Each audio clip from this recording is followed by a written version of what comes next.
All right, I want to welcome everybody to the Live Well Kalkaska Substance Free Coalition Coffee with the Coalition Forum. This is an open and informal discussion focused on substance use disorders as well as related topics and concerns affecting the Kalkaska community and the broader Northern Michigan region.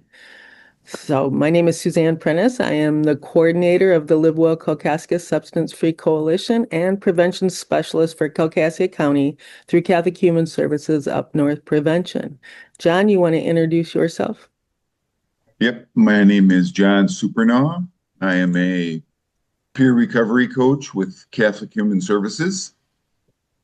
I cover Grand Traverse, Antrim, Kalkaska County, part of about four coalitions, I think. I also do resource tables, where I just set tables up with flyers and pamphlets at Safe Harbor every Tuesday, and then over at the Methodist Church on Cass on Thursdays when they have lunch and dinner there, or breakfast and lunch, among other things. Right. All right. Thanks, John.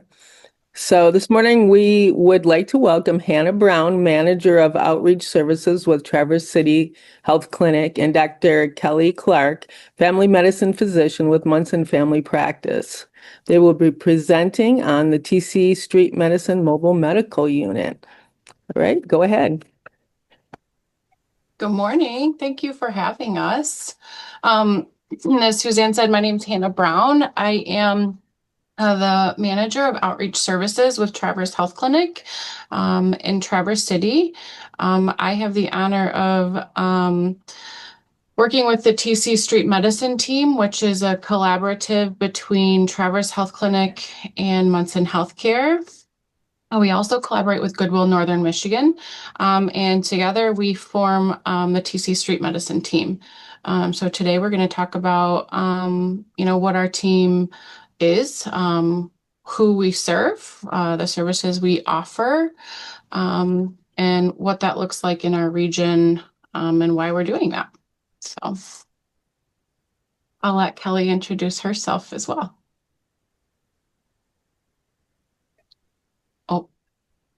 Hi, good morning, everyone. It's nice to be here today. We're always excited to talk about what we're doing in Traverse City and in areas beyond, specifically in your region currently. And so we're excited to be able to partner with a lot of the different community organizations so that this is a better experience and source of resources for people who may need some and maybe find it a little hard to access. So we're pretty excited about what's going on and working together with the different communities that we serve. Well, and then. Thank you. Yeah. Let me see if I can. Okay. So our mission with TC Street Medicine, we bring care directly to unhoused families, individuals, in many different locations.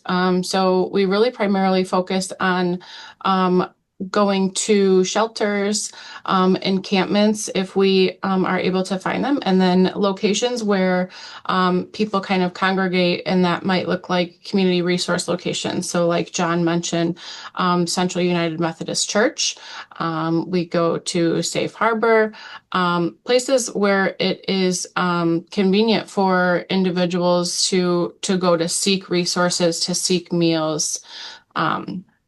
And our goal in going to those locations is to try to reach people to either offer health services or offer services to connect them to resources that they may need. Here's a list of some of the services that we offer, and this is just kind of a high-level list, a broad list of some of our most frequent services that we tend to see. So on our mobile unit, we can kind of see patients and individuals who may have wounds. So anything from a sprain or an abrasion, burns and lacerations. We can see people for chronic disease management, so people with high blood pressure or diabetes, and we can assist with managing those diseases. We do have staff out with us who can assist in getting patients enrolled in Medicaid. We can help with connecting people to other types of resources, whether it be, housing assistance or DHS assistance, as well as assistance with if they're experiencing opiate use disorder, substance use disorder, we can help them kind of seek services and treatment for that. One of our goals among all these things that we can treat is really to try to partner with the local providers in town and see if we can help people get the ID that they need so that they can get the Medicaid, so that they can establish with a long-term primary care provider. That really is what we'd love for people to do, but we know that some people just aren't ready to do that. And so we're there to help connect people and get them in the right direction so that eventually a more stable relationship with a healthcare provider can happen. But sometimes life is such that is just really hard for a lot of people. So it's a way to help bridge some care that is hard to access, whether that's because of distance or driving or transportation, and help to keep people from getting so sick that they end up in the emergency rooms. And that was one of our motivations in doing this, is helping to keep people a little healthier, and then to help preserve access to some of our other resources since we're in a rural environment. Thank you. Yeah, as Dr. Clark mentioned, really focusing on connecting people with primary care is one of our larger goals. So we do see a lot of patients who do have a primary care provider, but like she mentioned, we kind of place ourselves in locations where we're more remote, or where patients may not have access, or they have transportation insecurity. So it may be more convenient to seek out the mobile services, but we are able to coordinate with those primary care providers or pharmacies and kind of help bridge the gap until that patient is able to make it to their next primary care appointment. We do see a lot of patients who don't have a primary care provider. So in placing ourselves in those more remote locations, we try to also strategically place ourselves in a location where it is feasible for a patient to get to a primary care provider that is local. So for example, in Traverse City, we are in several locations, but if a patient seeks out our services and needs to establish care with primary care, we are able to help that patient establish care in many different areas in Traverse City. Whereas in Kalkaska County, right now we're located in Rapid City with our truck. So that thought with kind of going to that location is a lot of our referrals may be going to the East Jordan Family Health or Bel Air Family Health. It's still a little bit of a distance from Rapid City, but that location really offers a lot of wraparound services for patients, such as primary care, behavioral health, dental, medication-assisted therapy. So I'm trying to place ourselves strategically so that patients can access the care that we may be referring them to.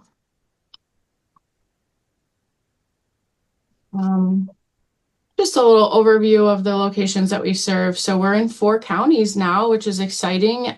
Just this year, we received we call it a HRSA grant.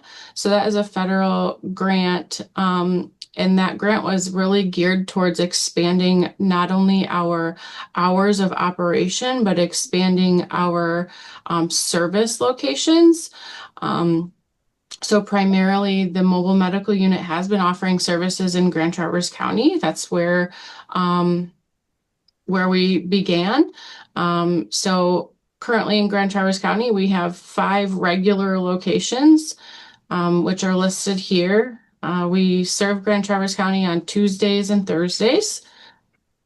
And then in July, we expanded to Wexford County. So in Cadillac, we're we're there on Mondays, and we are at 2 locations on Mondays. So at the Salvation Army Community Center, and then we move on over in the afternoon to the public library. And that gives us the ability to kind of be in 2 different locations that are accessible to the community.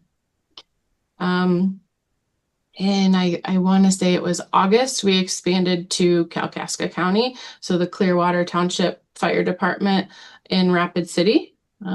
We chose that location because it's kind of right in the middle of Kalkaska and Mansalona, which are 2 areas of need. So that's been going fairly well for us, growing our awareness in that area has been going well. So most recently, a few weeks ago, we expanded to Benzie County. And we're located on Fridays at Benzie Area Christian Neighbors in the morning. So this is exciting for us to be in 4 different counties now. This is a capture of our numbers over the years. So we actually have been, we have acquired our mobile unit, the actual truck, in 2022. So that's why we're only looking at 4 current years here. So you can see, since we've acquired our truck, our numbers have just gone up. So the orange number is the number of actual patients we have seen, individual patients, and then the blue are we call it qualifying encounters. So the actual number of visits that we see in the year. So one patient could see us 5 times. So that's why that blue bar on the graph is higher, but we just continue to grow. So, and we've still got a little bit of time left in 2025, but we've, with that expansion grant, you can see that we've been able to grow quite exponentially.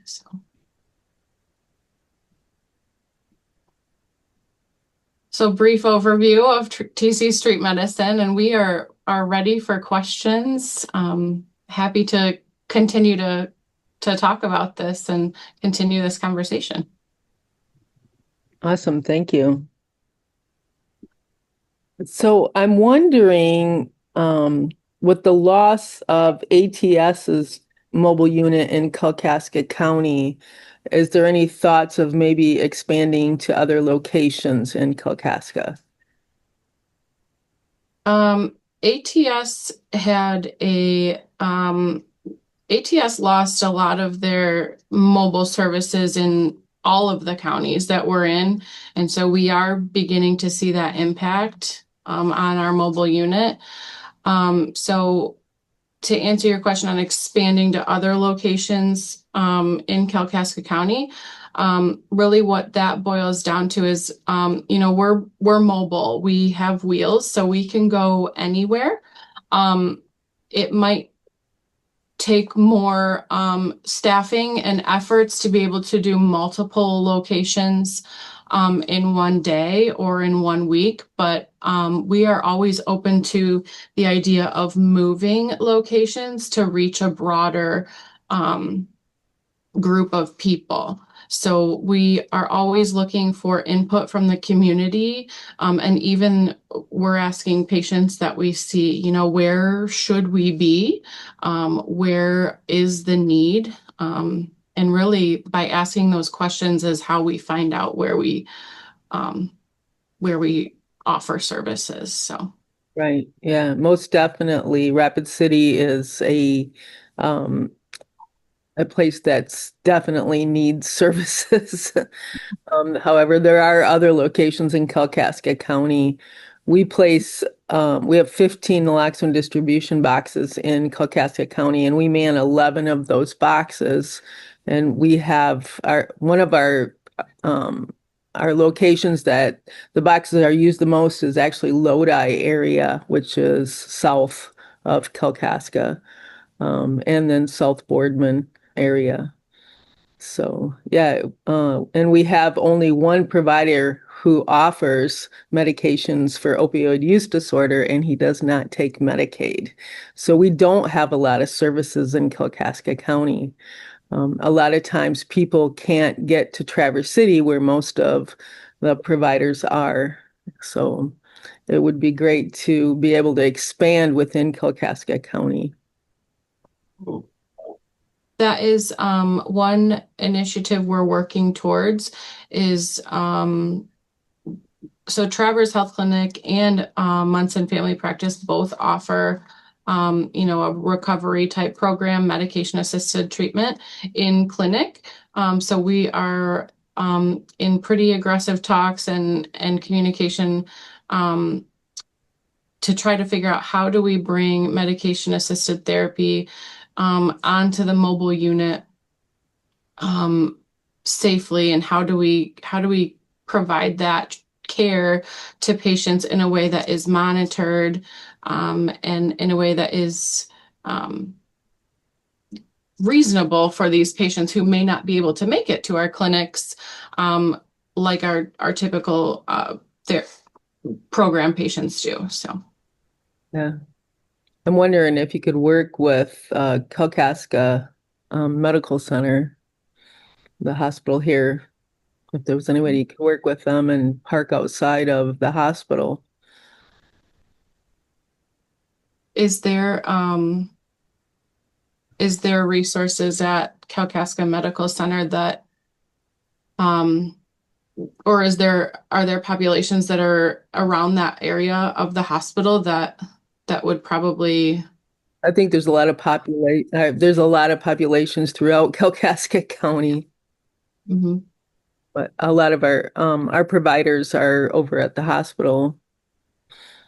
So I know that I think ATS I believe they parked at the hospital for a little while and at the health department. They were downtown for a little bit, but it wasn't as discreet, so they ended up moving. That was a couple of years ago.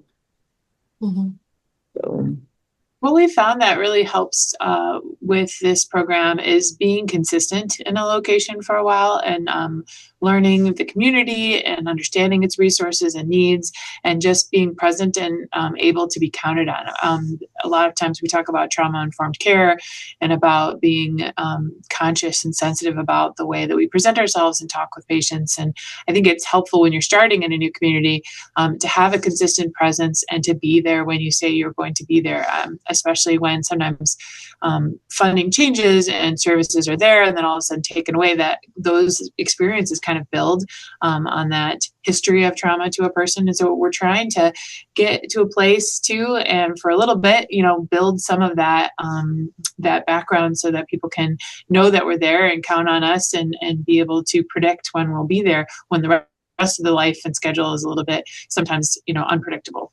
So I think that when we start, and that's worked really well for us in Traverse when we started, just having being at the same spots at the same time, so people knew, like, okay, well, the bus will be here at this time, or they'll come out to the camp on these days.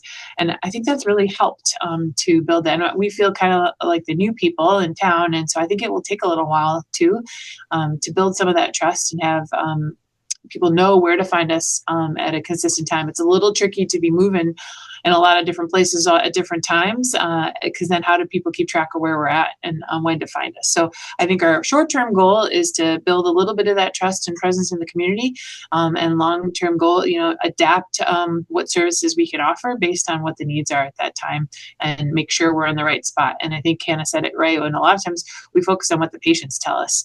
And one of the unique things I think we can offer too is sometimes patients who come to the MMU might be doing okay themselves, but they know of somebody else who needs somebody to check in on them. And I think that's one of the things that we can do at times is try to go find somebody who might not be able to even get out of their temporary home or their tent, and we can check on them and see, hey, what can we do to help them either access services, or in that acute need, what can we offer to help support them in their health. Yeah, I'm wondering if there's a way we could get, because a lot of people, the issue is transportation, and that's why they can't get to Traverse City. And there might be people like in southern Kalkaska County or eastern Kalkaska County that would struggle to get even to Rapid City. But I'm wondering if we couldn't work with Kalkaska Transportation to bring people over to Rapid City at certain That's a great idea. so I would love to be connected if there's somebody in mind you have with Kalkaska Transportation. And even if there's a connection point with Kalkaska Transportation and Beta, we frequently have the resources to be able to help with transportation assistance. If it means, helping that patient get to a very important appointment, or even if it's just a follow-up appointment. We really do want to promote patients following up with primary care. So however we can be of assistance, whether it's, bus passes with Kalkaska to get them to a connecting point with Beta, or if it's a bus pass with Kalkaska to get them to a connecting point, in Mansalona, wherever that primary care is, we have the staff to try to figure out those puzzle pieces. So. yeah, that would be a good idea to connect with transportation and see what we can't come up with to provide services for those people who can't get to Rapid City or Traverse City. So just curious, I know that xylazine creates wounds. Have you been seeing fewer or more, or any information on that? I haven't heard a lot about it lately. Yeah, I would say that we have been seeing fewer would be what I believe my experiences. And Hannah, you can correct me if you've been seeing more at the different locations. There was a period of time where there was quite a bit of that in the Traverse City area, and I feel like we helped to treat some of those situations. And I think supplies changed, and I think that there is less of that from what I'm seeing. What would you say is happening in Kalkaska? Do you think it's on the rise or plateaued a bit?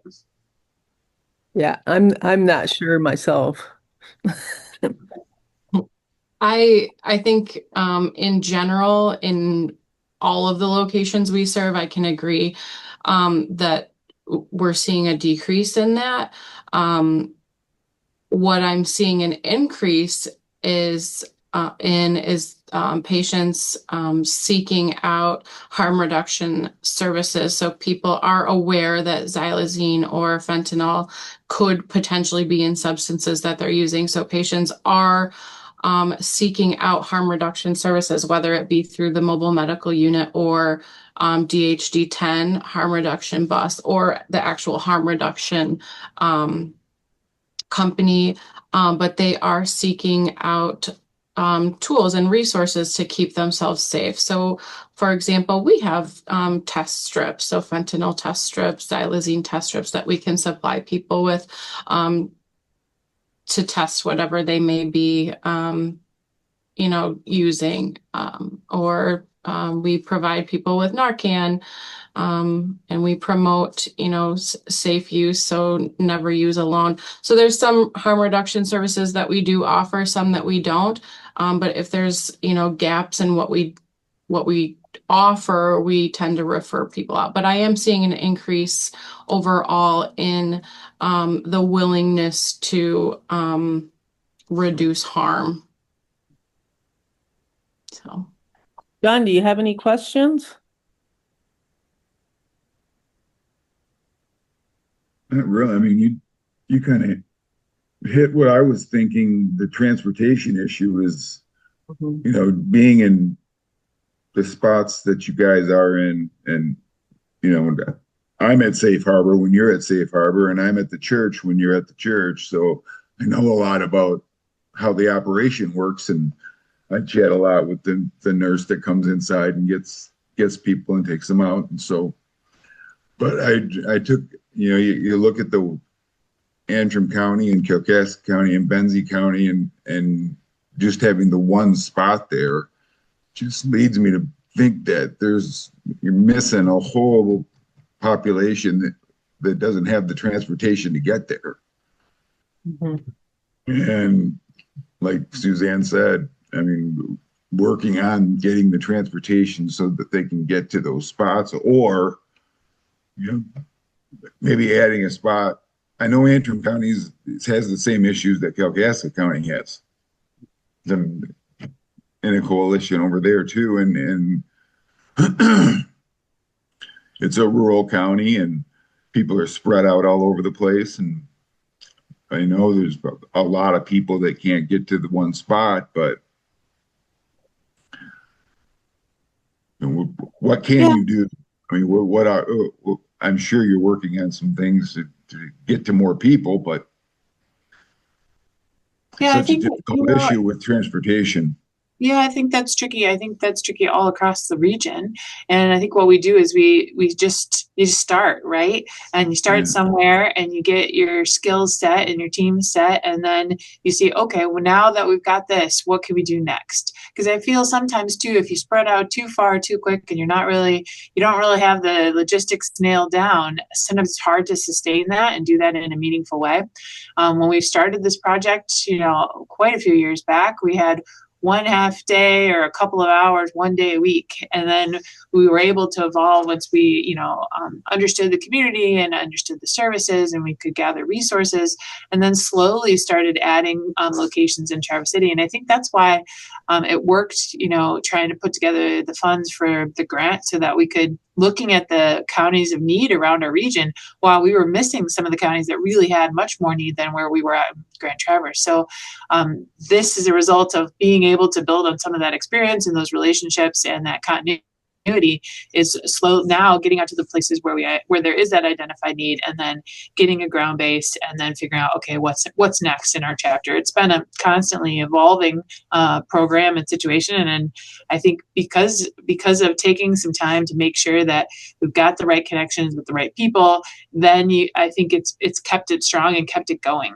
which I think is our priority, because we would hate to put something out there and then have to pull it away once people start relying on it. And so it's about setting up something that is both resilient in meeting some of the changes that are happening in our area and in our country and our government, and then also locally, the changes that happen with the change in seasons, or what's happening with workers and their status, and how are we managing and trying to help bridge some of the things that are happening around us. So I think, I think you're right.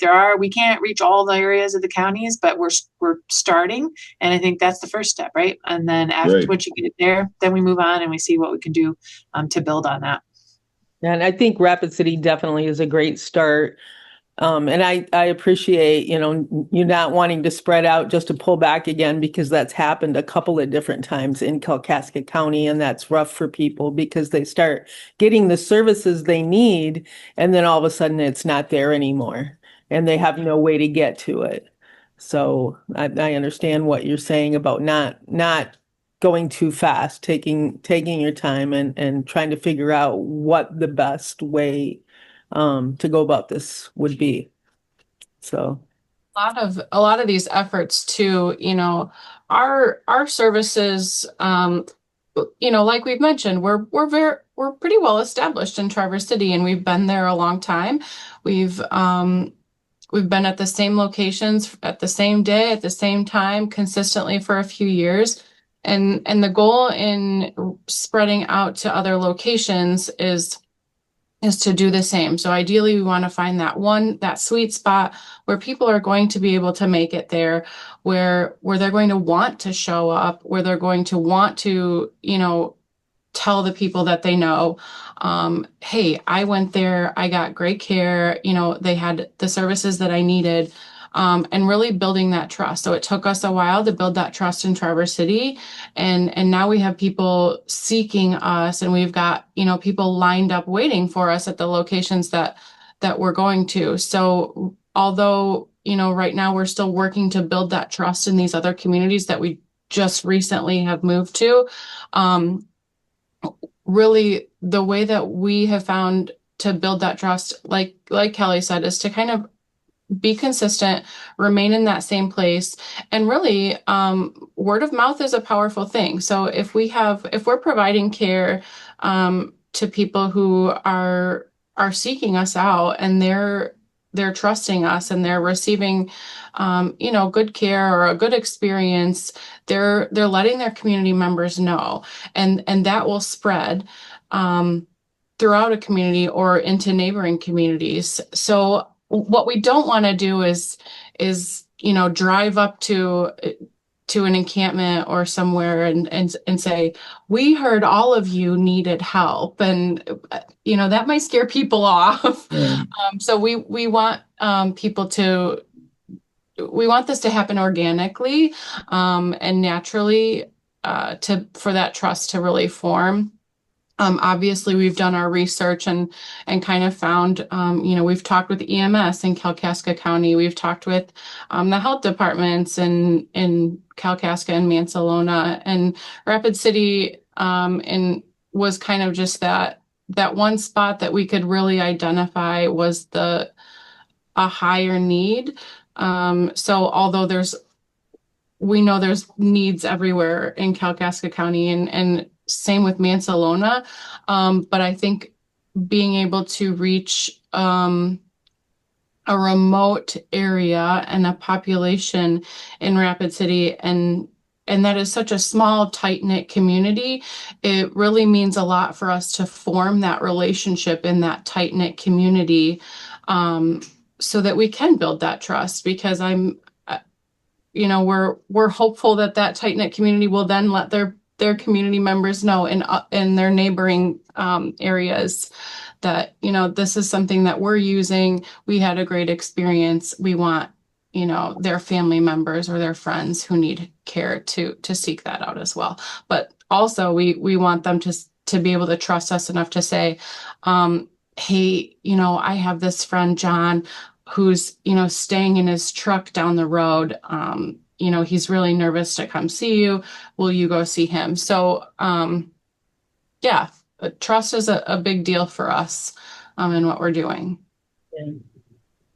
Do you have any flyers available that I could share? Because as a coalition, we're in the community a lot, and I can get the information out and share it on our Facebook page. Like I said, we have over 600 followers, and we're pretty trusted within our community by people in recovery and people that are moving towards recovery.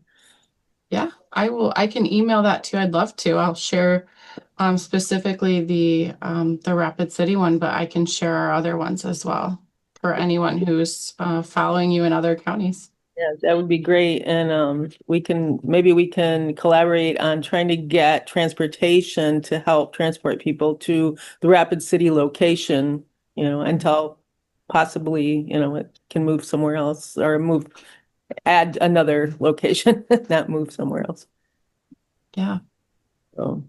Yeah, that would be great if you could either, if they're just on the truck, or if you could bring some to Safe Harbor or the church this week and give them to me, I can put them on my table every week. Whatever flyers you have. I know I got some from the nurse not too long ago, so I do have. I think it's just a general flyer. It's not a specific location flyer, but anything that I could put out on my tables, I'd love to get a hold of from you. Mm-hmm. Same here. A lot of times we set up at CARE in Kalkaska, and then in the summer when it starts getting warmer, we set up at the farm market every week. So we're out within the community a lot. Great. Yeah, that's great. For offering to do that. That's much appreciated. Yeah, and tonight, so if you can send it to me today, that'd be great, because tonight we're having our 12th annual Kalkaska County Serenity Vigil here in Kalkaska. Oh, so okay. Yeah, I can do that. We'll be walking down to the Serenity Tree and remembering people we've lost and praying for people who are still out there. So. Thank you for doing that and setting that up. Yeah, 12 years we've been, this will be our 12th year doing this. So, yeah. Yep. So any other questions, John? Like I said, usually we have a little bit, but all right, it's only but we can jump off if we're all done, or if you have anything else you want to share with us. No, I just want to thank you very much for asking us to be part of this and spreading the word about what's available. We want to encourage people who may need some medical help or just need help connecting with the complexities of Medicaid or Medicare. Or if we can help you, steer you in the right direction, that's our goal. And we know that it's not just about healthcare, but it's also about housing, and that's one of our priorities in knowing that you can't treat your healthcare until you can treat the housing part too. And so we want to help bridge a lot of those needs for people. So come out and see us if you need help, or if you're concerned, or maybe we might not be able to solve all the things, but we can at least get you steered in the right direction and connect you with those people that might be able to help. So Absolutely. everybody stay safe and take care of each other. Absolutely. Thank you so much for being here. So our next Coffee with the Coalition Forum will be held on Tuesday, January 27th at 9 a.m. and the speaker and topic will be determined. Okay. Thank you so much. Thanks, everybody.